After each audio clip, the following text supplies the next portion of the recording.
الا یا ایها الساقی ادر کأسا و ناولها، که عشق آسان نمود اول ولی افتاد مشکلها.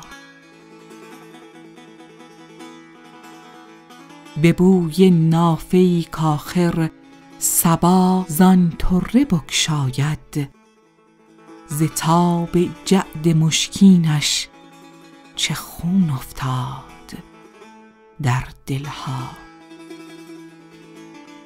مرا در منزل جانان چه امن عیش، چون هر دم جرس فریاد می دارد که بربندید محملها.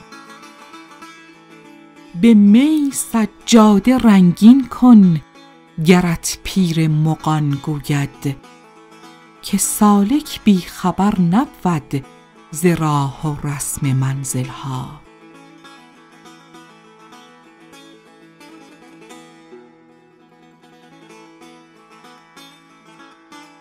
شب تاریک و بیم موج و گردابی چنین هایل، کجا دانند حال ما سبکباران ساحلها.